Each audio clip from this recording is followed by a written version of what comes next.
Ladies and gentlemen, independent journalist by the name of Cam Higbee has just, I kid you not, infiltrated a left-wing Signal group chat, private group chat, in which members of the far left in the Minneapolis area have been tracking, monitoring, and obstructing federal law enforcement operations during their ongoing deportations.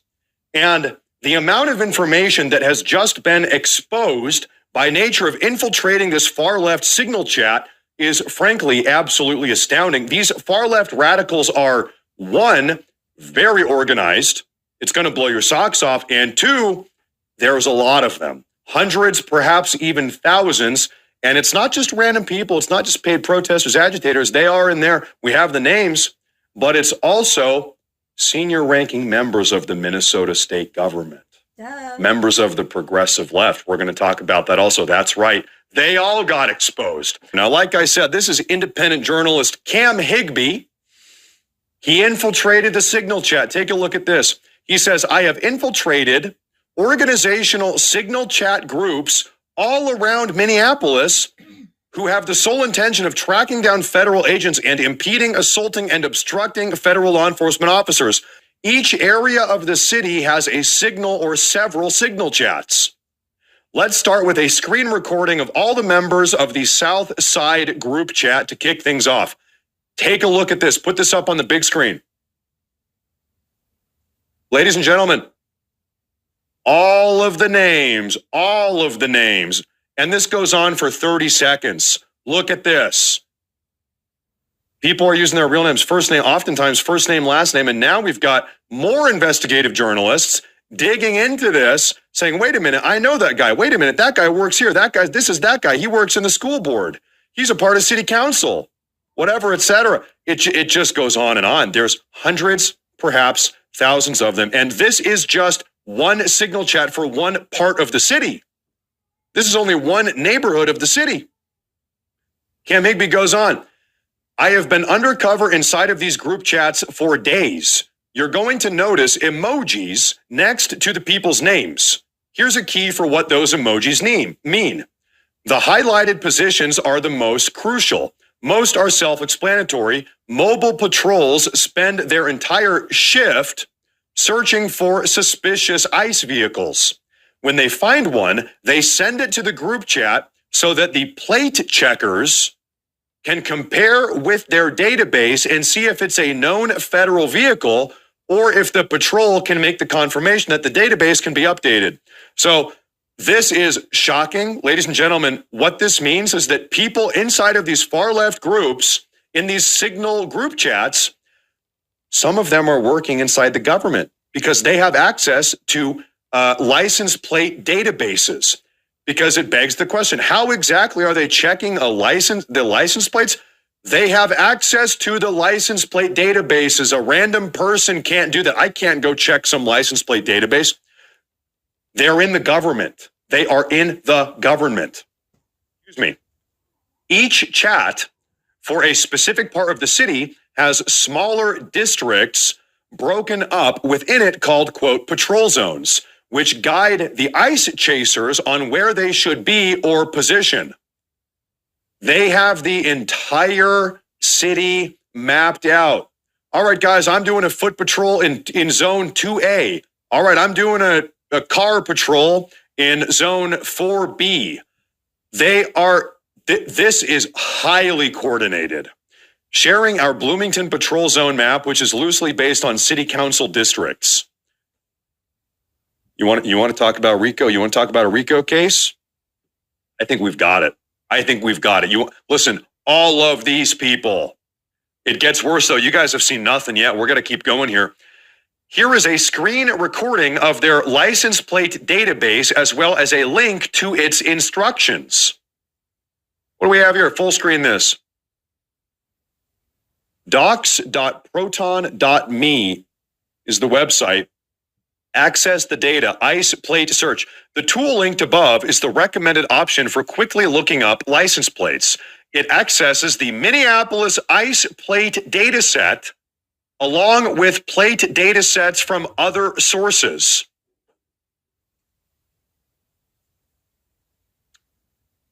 shocking. They have instructions and material on how to check all of this stuff, how to quickly scan the plates. Confirmed ICE, masked or uniformed ICE agents seen in the vehicle. Highly suspected ICE. They've got different threat levels. Confirmed ICE, highly suspected ICE, suspected ICE, and cleared not ICE. Unknown, the unknown category. And so they are categorizing all of the license plates they can into a massive license plate database.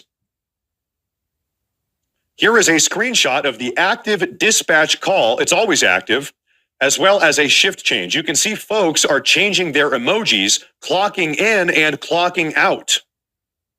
Clocking into work, clocking out of work. Look at this.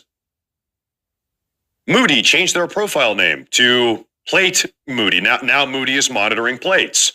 This individual changed their name, so they're changing their emojis depending on what their job is. They're clocking in, clocking out, so you know exactly how many license plate observers you have, how many foot patrollers you have. White Chevy Silverado with the newly changed plates with the coexist sticker on the back. We're on Irving and Lake Street, going north on Irving.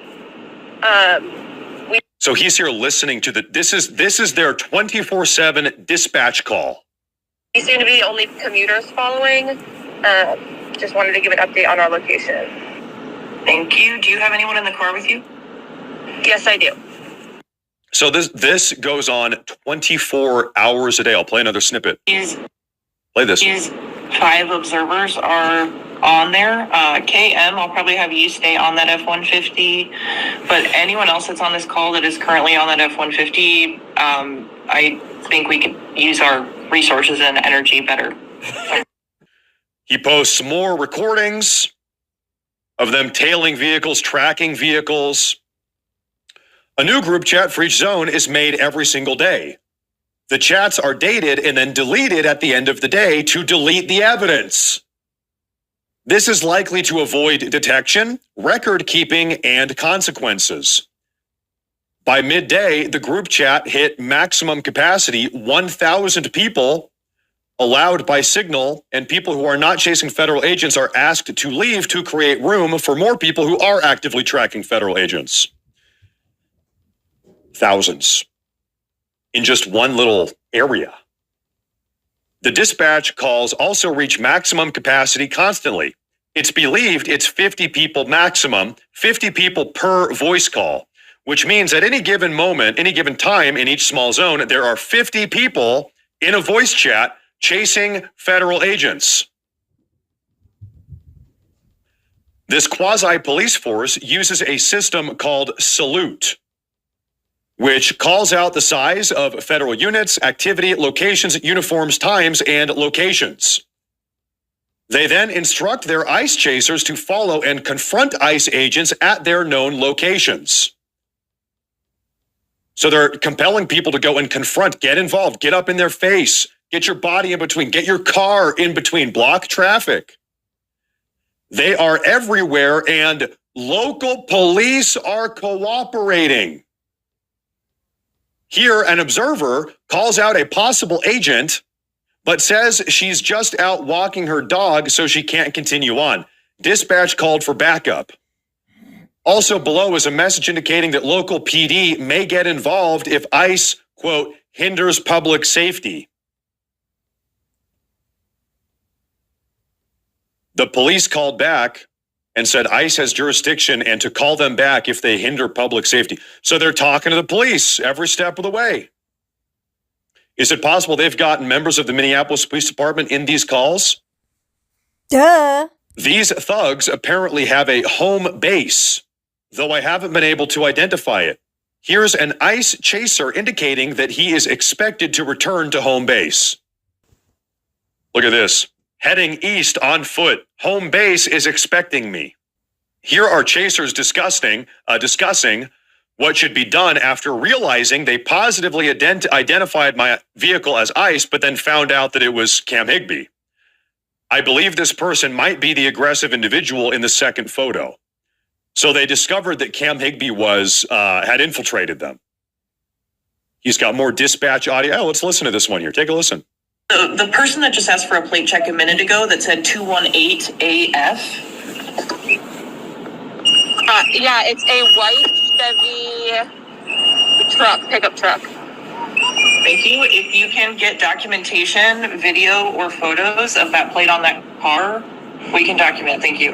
Yep, getting that for you. Update on the corner of 32nd and sticker. Update on the corner of 32nd and 15th. This Kia, Massachusetts. Folks are whistling at this. It looks like this is a confirmed ICE vehicle. The men inside appear to be ICE. The protesters use a, quote, mutual aid system. I tried to join the mutual aid system for Bloomington. An admin told me that it was a vetted chat for teachers and that I would need to describe my relationship to a school. Are you a teacher, a principal, a counselor? And then give his real name. ICE chasers, the operations last all night. The dispatch call is 24/7. These are messages screenshotted at 2 a.m. asking for observers at a location with potential illegals. It's from a vetted chat called Wolfpack. The Wolfpack. They're asking for backup. We need more. We need more observers. We need more chasers. The coordinators frequently delete messages to cover their own tracks. This is another layer of security on top of the daily chat refreshes. Here is an admin list and an administrator list for several chats. These generally consist of code names. They're using code names. Loco Tio Dave, the report card, Emu, Motoko, Aguacate. So they're using code names to conceal their identities.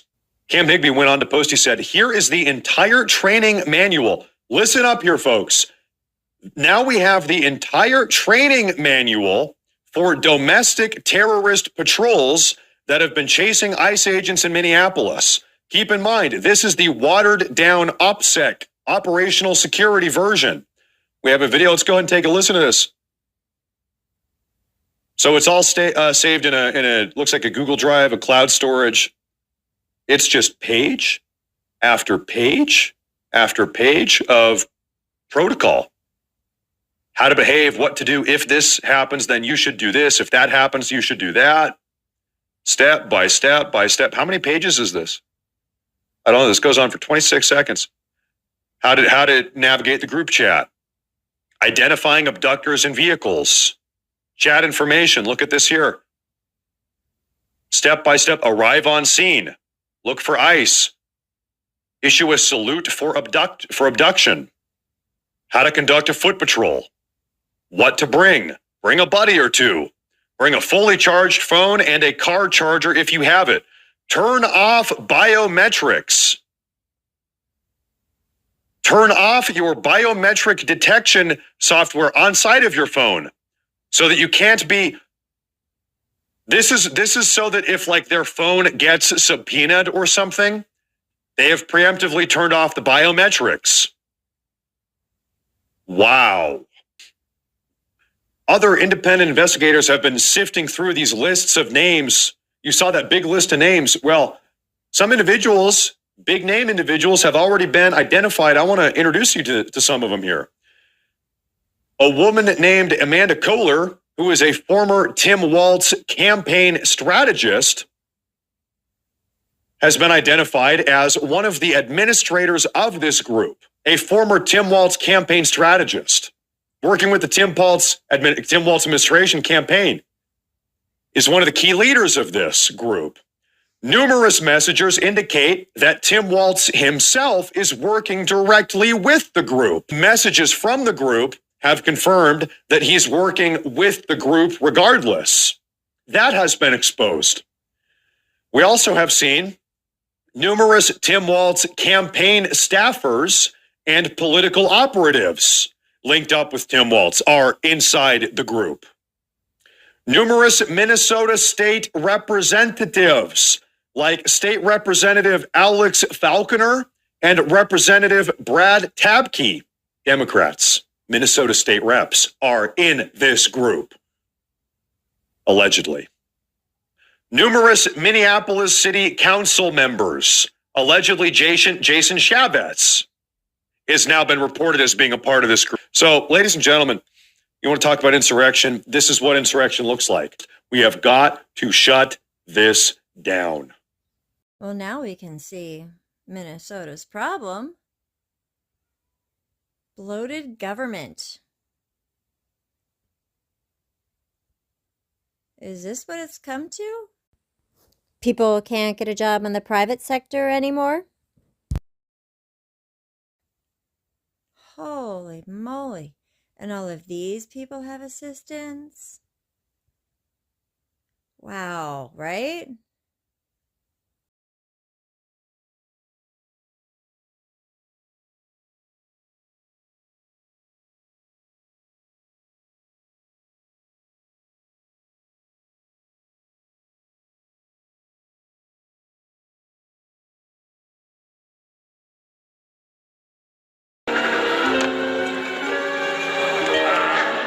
Did you miss me? Great speech, Oswald. My name is not Oswald. It's Penguin.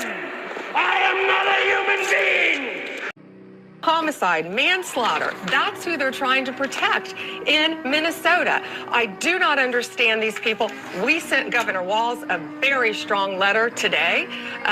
We had been working on this letter. We got it out saying that he better support President Trump. He better support the men and women in law enforcement, because if he doesn't, we are.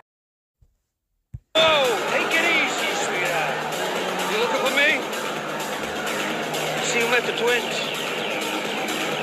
Boy, I hear everything they say. Let me answer my question. I'm not going to be bullied. I guess we both are. How you doing? There are no more vigilantes allowed in Gotham City. Touring the riot scene,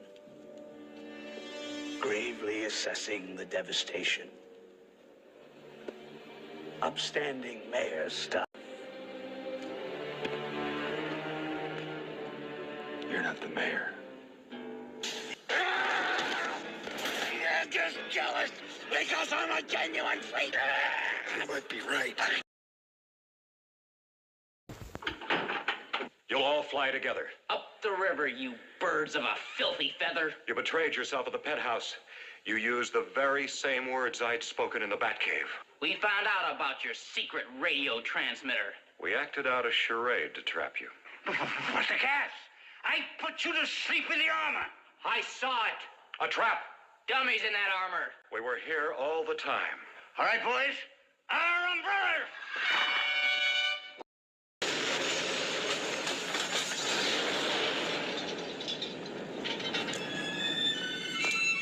We're not telling people to be silent, but we're not telling people to go out and cause problems. We're going to cause good trouble. And it looks like Penguin got away again. Till next time.